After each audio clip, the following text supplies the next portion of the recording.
नमस्कार और tunes audio में आपका स्वागत है। आज हम इंग्लिश लिटरेचर की दुनिया में एक ऐसे शख्स की बात करेंगे जो शेक्सपियर का सबसे बड़ा राइवल था।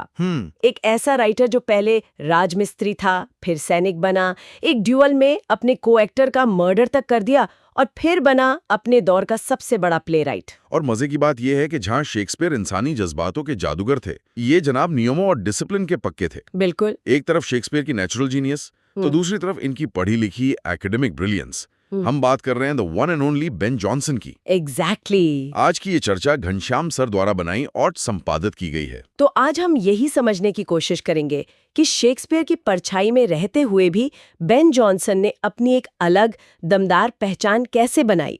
चलिए इस दिलचस्प कहानी को अनपैक करते हैं। जरूर। शुरुआत उनके तूफानी जीवन से करते हैं। 1572 में जन्म हुआ, पर उनकी शुरुआत किसी राइटर जैसी बिल्कुल नहीं थी। बिल्कुल नहीं। उनके सौतेले पिता एक ब्रिकलेयर यानी राजमिस्त्री थे, तो जॉनसन को भी शुरू में वही काम करना पड़ा। लेकिन उनके अंदर कुछ और ही आग थी। हाँ, वो काम छोड़कर फ्लॉन्डर्स में, लो कंट्रीज में एक सैनिक के तौर पर लड़ने चले गए। तो आप सोच सकते हैं कि उन्हें हाई क्लास सोसाइटी के साथ साथ लंदन की सड़कों और आर्मी कैंप्स की रफ लाइफ का भी फर्स्ट हैंड एक्सपीरियंस था। और यही एक्सपीरियंस बाद में उनके प्लेज में झलकता है। लेकिन एक एक्टर और प्लेराइट बनने का सफर भी आसान नहीं था। नहीं, बिल्कुल नहीं। 1597 तक वो लॉर्ड एडमिरल्स कंपनी के साथ एक एक्टर और प्लेराइट तो बन चुके थे, लेकिन उसी साल 1597 में ही द आइल ऑफ डॉग्स नाम के एक सटायरिकल प्ले के लिए उन्हें जेल हो गई। हाँ, पर ये तो कुछ भी नहीं था। अगली घटना तो किसी फिल्म स्क्रिप्ट जैसी लगती है। हाँ, वो तो जॉनसन की जिंदगी का शायद डिफाइनिंग मोमेंट था। उन्होंने एक द्वंद्व युद्ध, एक ड्वेल में अपने साथी एक्टर गैब्रियल स्पेंसर की हत्या कर दी। उन्हें हत्या का दोषी पाया गया और फांसी की सजा सुनाई गई। 1 मिनट उन्होंने सच में एक आदमी को मार दिया और फिर भी बच गए। उस जमाने में ऐसा कैसे मुमकिन था? ये बड़ा इंटरेस्टिंग है। उन्होंने बेनिफिट ऑफ क्लर्जी का इस्तेमाल किया। ये एक पुराना कानून था जिसके तहत अगर आप बाइबल से एक खास आयत पढ़ सकते हैं तो आपको शाही अदालत की जगह चर्च की अदालत में पेश किया जाएगा। अच्छा। जहां सजा बहुत कम होती थी। जॉनसन पढ़े लिखे थे, उन्होंने वो आयत पढ़ दी और फांसी से बच गए। वाओ! तो उनकी जिंदगी खुद उनके किसी नाटक के कैरेक्टर से ज्यादा ड्रामेटिक थी। बिल्कुल। और इसी के बाद उनका करियर आसमान छूने लगा। वो किंग जेम्स के दरबार में पसंदीदा बन गए, जहां वो मास्क्स लिखते थे। मास्क्स? ये शाही पार्टियों के लिए लिखे गए छोटे म्यूजिकल प्ले होते थे ना? हाँ, ग्रैंडर और स्पेक्टिकल पे फोकस होता था।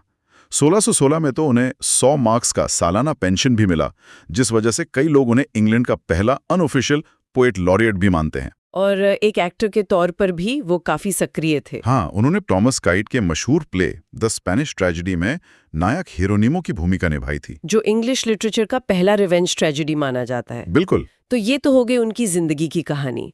पर जॉनसन को आज हम उनकी एक खास थियोरेटिकल थियरी की वजह से जानते हैं, कॉमेडी ऑफ ह्यूमर्स। ये सुनने में बड़ा टेक्निकल लगता है। आसान भाषा में इसका फंडा क्या है? देखिए, ये उस दौर का एक पॉपुलर मेडिकल बिलीफ था। माना जाता था कि इंसान के शरीर में 4 मेन फ्लूइड्स होते हैं जिन्हें ह्यूमर्स कहते हैं: ब्लड, फ्लेम, चॉलर और मेलनकोली। अच्छा, तो ये एक तरह से पुराने जमाने की पर्सनैलिटी टेस्ट जैसा था।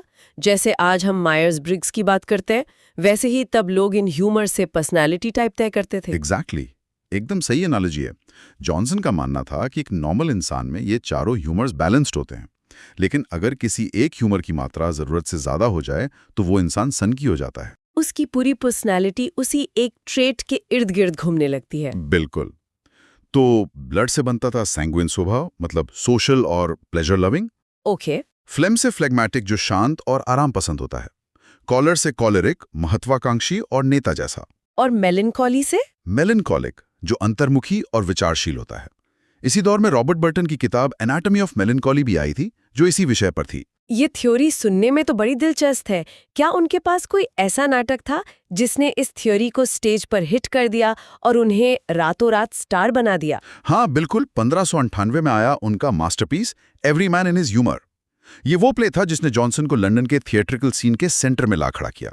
और मजे की बात यह है कि इसे परफॉर्म करने वाली कंपनी थी लॉर्ड चैम्बरलेन्स मैन, यानी शेक्सपियर की अपनी कंपनी। और मैंने पढ़ा है कि शेक्सपियर ने खुद इसमें एक्ट किया था। उन्होंने एडवर्ड नोवेल का किरदार निभाया था। हाँ, जरा सोचिए, शेक्सपियर अपने सबसे बड़े राइवल के प्ले में एक्टिंग कर रहे हैं।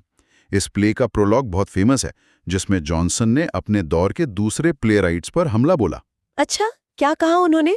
उन्होंने कहा कि वो स्टेज पर सालों साल की कहानियां या अजीबोगरीब मॉन्स्टर्स दिखाने में यकीन नहीं रखते। उनका मकसद है deeds and language such as men do use।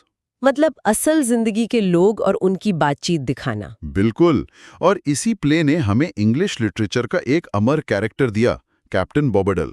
Oh, captain बॉबडल, वो एक ब्रैगर्ड सोल्जर है जो बस डींगे हाँकता है ना? हाँ, एक घमंडी लेकिन कायर सैनिक। ये जॉनसन के सबसे महान पात्रों में से एक है।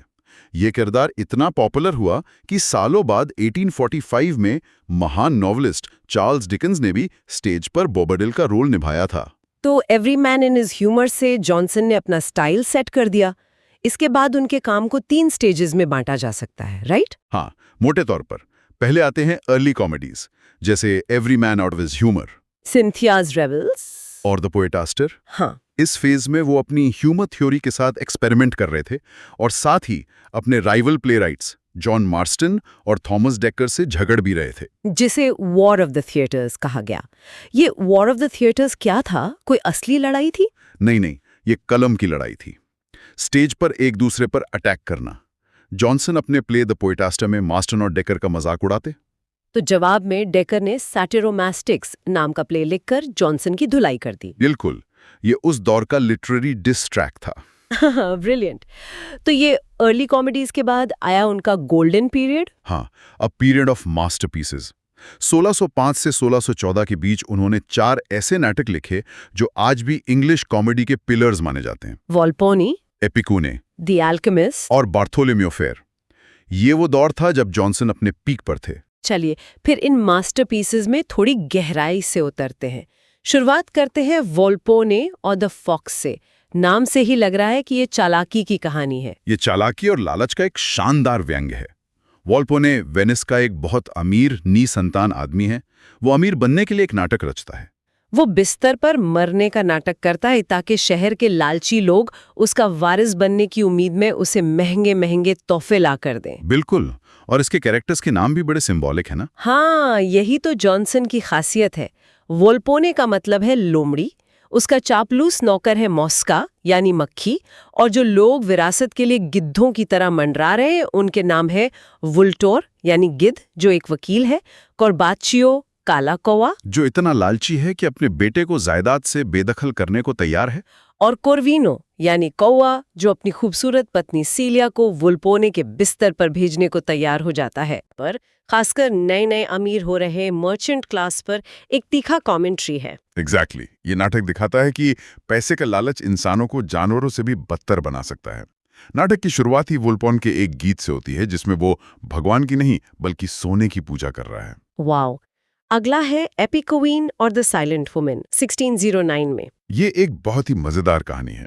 मोरोस नाम का एक बूढ़ा आदमी है जिसे शोर से सख्त नफरत है और वो एक शांत महिला से शादी करना चाहता है। हाँ, उसे एपिसीन नाम की एक शांत महिला मिलती भी है, लेकिन शादी के बाद वो बहुत बातूनी और झगड़ालू हो जाती है। में एक लड़का था। बिल्कुल।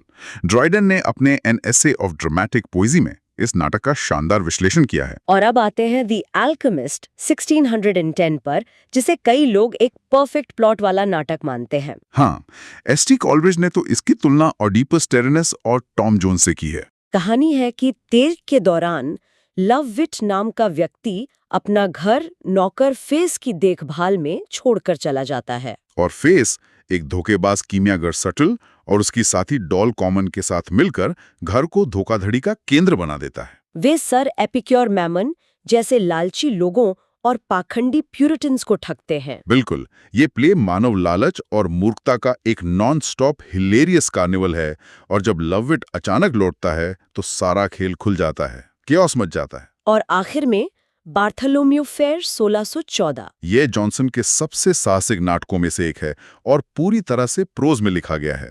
ये सेंट बार्थोलोम्यू दिवस पर लगने वाले एक मेले का चित्रण है, जिसमें अलग अलग तरह के पात्रों की भीड़ है, जैसे जस्टिस एडम ओवरडू और पाखंडी प्यूरिटन बजी। हाँ, और इस नाटक में जॉनसन ने मार्लो की रचना हीरो एंड लिएंडर को एक कठपुतली शो के रूप में दिखाया है। तो ये तो हुई उनकी मास्टरपीसेस।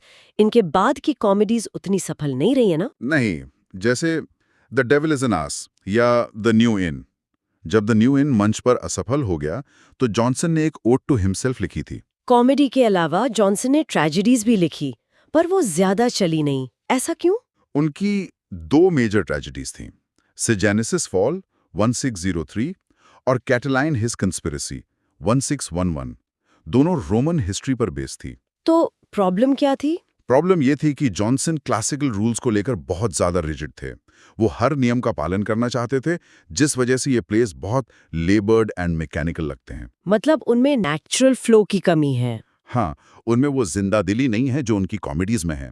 पर यह जानना फैसिनेटिंग है कि सेजानस की ओरिजिनल कास्ट में शेक्सपियर खुद शामिल थे। मतलब इन दोनों के बीच प्रोफेशनल राइवलरी के साथ साथ एक रिस्पेक्ट का रिश्ता भी था। हाँ, बिल्कुल।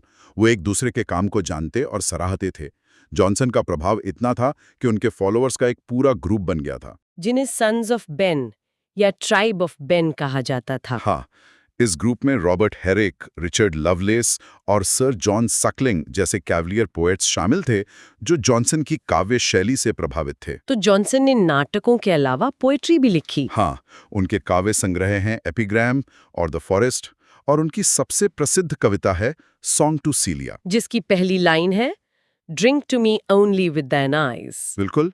1616 में उनकी रचनाएं फोलियो फॉर्मेट में प्रकाशित हुईं, जो उस समय किसी जीवित लेखक के लिए एक बहुत बड़ा सम्मान था। तो जॉनसन के बारे में बाद के क्रिटिक्स की क्या राय रही, खासकर जब उनकी तुलना शेक्सपियर से होती है? ये तुलना तो हमेशा से होती आई है। महान क्रिटिक जॉन ड्राइडन ने an essay of dramatic poesy में एक बहुत ही फेमस बात कही थी। क्या कहा था उन्होंने? If I would compare him with Shakespeare, I must acknowledge him the most correct poet, but Shakespeare the greater wit. I admire him, but I love Shakespeare. मैं जॉनसन की प्रशंसा करता हूँ, पर प्रेम शेक्सपियर से करता हूँ। इसका मतलब क्या है? क्या ड्राइडन ये कह रहे हैं कि जॉनसन टेक्निक में बेहतर थे, पर शेक्सपियर का जादू अलग था? Exactly. ड्राइडन का मानना था कि Johnson the most correct poet थे, यानी वो नियमों का पालन करने में, प्लॉट को स्ट्रक्चर करने में परफेक्ट थे। लेकिन शेक्सपियर द ग्रेटर विट थे।